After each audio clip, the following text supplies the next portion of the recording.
Hello, Margaret Coolman here, Soul Astrology.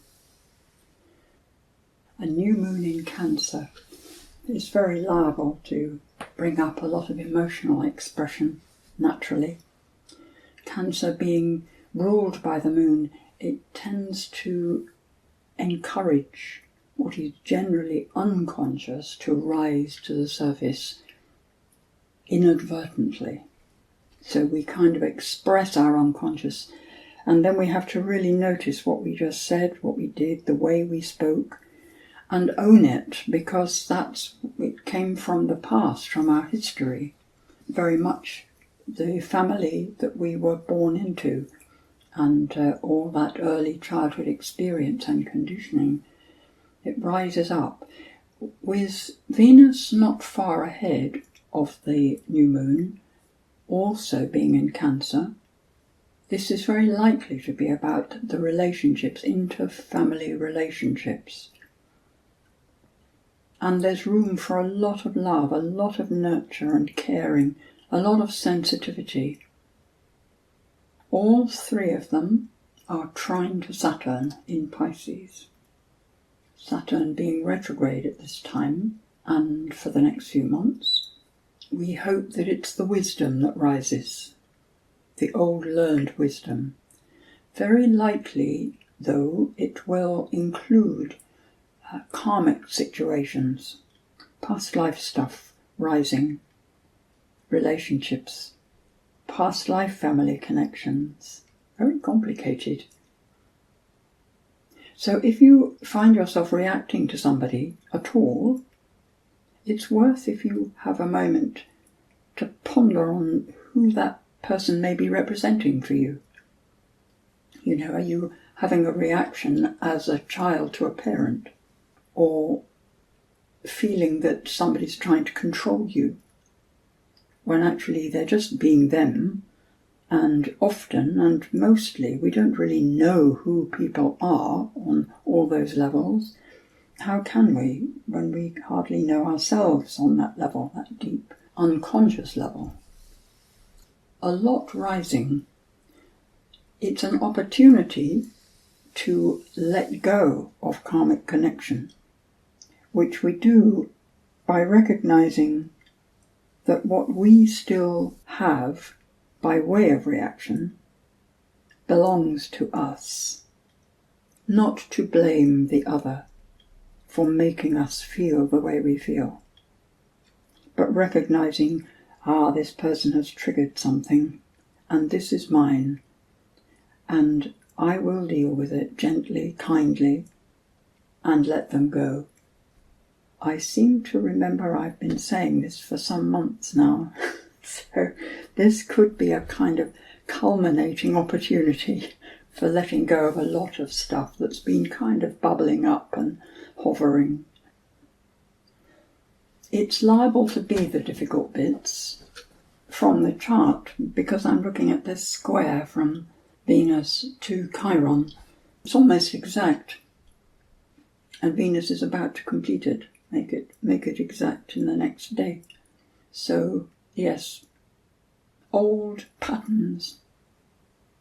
It's often easier to see it as family patterns or ancestral patterns. We are not separate. Our karma is all tied up together. So a time for forgiveness, letting go of the negative reaction patterns, just recognizing that they came out of somewhere, but it certainly wasn't the present moment. And Mercury at the beginning of Leo is still trining Neptune, suggesting an openness of our thinking processes, open and sensitive to each other and to the whole, and able to see it, hopefully, from a positive perspective, with the Mercury being in Leo, coming back always to the heart, Leo being ruled by the Sun. Mars is sextiling Saturn, and also that Cancer group, and in Taurus, very much about being steady and practical and serving the needs of relationship, serving the needs of a situation. Very healing energy. I want to go quickly to the full moon chart because here we see that the gradual coming together of a pattern in the first half of this month.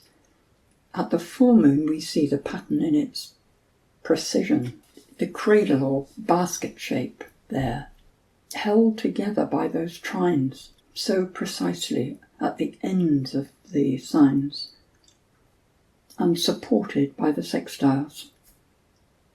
The end of the signs, yes, earth and water, with the moon being at the end of Capricorn, as the sun is the end of Cancer, the very end, the last degree.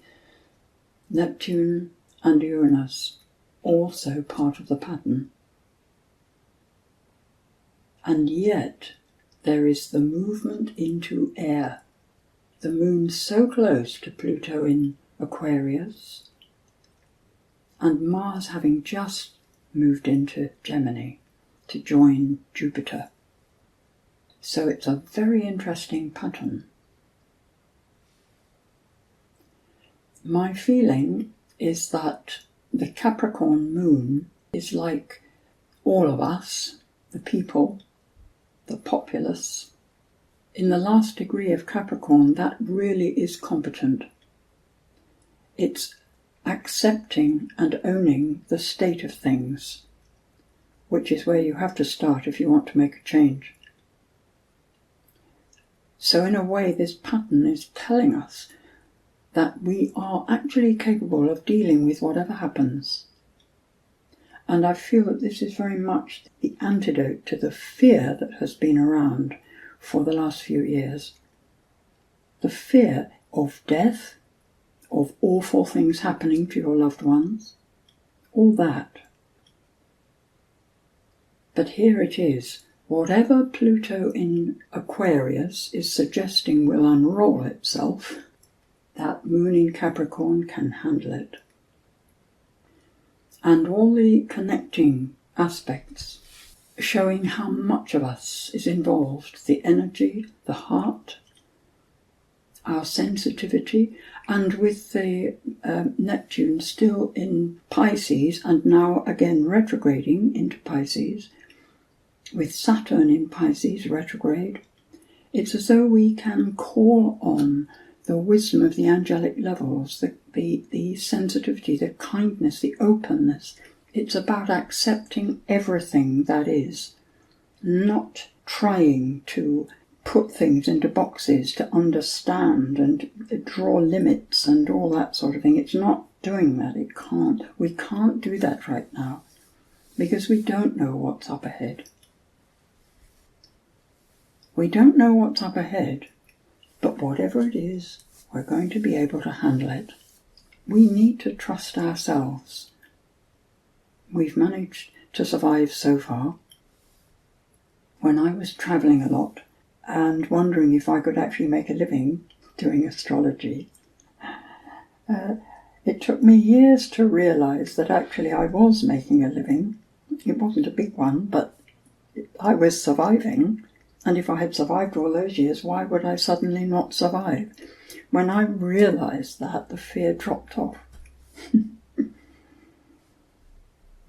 So this is what we need to realise, and to trust that we can do it. Whatever happens, we may need to change our plans. And there's the Mars most beautifully moving into Gemini, where absolutely we can do things differently.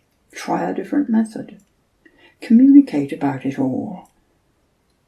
And there is Mercury, having moved forward through Leo, making a trine to the Chiron. We can talk about things, the things that have been hidden and that may show suddenly and shock us, but never mind, we can talk about it. Everybody will have been in touch with some difficulty, and everybody is also in touch with whatever the soul requires for its growth at this time. we are in touch with it. So this is a very strong pattern. The most difficult bit perhaps is the Mercury squaring Uranus, particularly Uranus, and the Mars. But I think that Uranus square to Mercury is the shock aspect of whatever gets revealed. And we haven't finished. This isn't the end of everything, so it's not as if everything has to come right straight away. The outer planets will all be retrograde while the Sun opposes them, from our perspective, because we're overtaking them, which means that Pluto does indeed have to go back into Capricorn one last time. It actually goes back in on the 2nd of September, will turn around and come back out again on the 19th of November. So it's just a short time, but it does mean that we all have a sort of extra, like dashing back into a difficult situation to grab the last bits you had forgotten and bring them back out with you. So it's another opportunity to recognise that we didn't know everything and perhaps change our minds, change an attitude here or there, bring a more open mind and definitely a full heart with us. Still, we haven't got there yet, and the Pluto is still in Aquarius until the beginning of September. So this whole month, for me, feels about readying ourselves. It's another opportunity to find your inner balance, the balance between heart and mind, the two together, the wisdom that is in the heart, and the compassion that we can project with our attitude through the mind. And it's not the small self that we need to trust. It's the self that is connected, like an acupuncture needle, into the earth and up into the heavens, as it were. A connector. That is the true self, linking all the levels. This we can trust. And we need to find a quick way of connecting to it when we forget. The spine is the rod and staff that comfort us in the valley of the shadow of death, which is of course life on earth. The spine, the connector, the trunk of the tree. However you visualize it, or feel it in yourself, return to that often. And know, of course, that we're never doing these things on our own. It's humanity as a whole that is the family we are born into. And that family extends through our roots into everything earthy, all beings who are here manifested, and reaches out into the stars, everything in the universe, all connected. No disconnect is possible, unless it's the illusion of disconnection that we create around ourselves. So it feels a bit like watch this space this month and be ready to adjust where necessary. Thank you. From the deepest recesses of the garden in your heart, the voice of your spirit calls you. Come in, expand into yourself, and be. You will see that all unfolds as it must, and is well, clear and growthful. Listen to your own spirit voice, gentle, compassionate, encouraging. Any other voice has not this light and will confuse you. This voice sounds the light and shows your way. This light radiates through your heart to love and heal all the world. Just be. Listen to your heart and allow its true radiant nature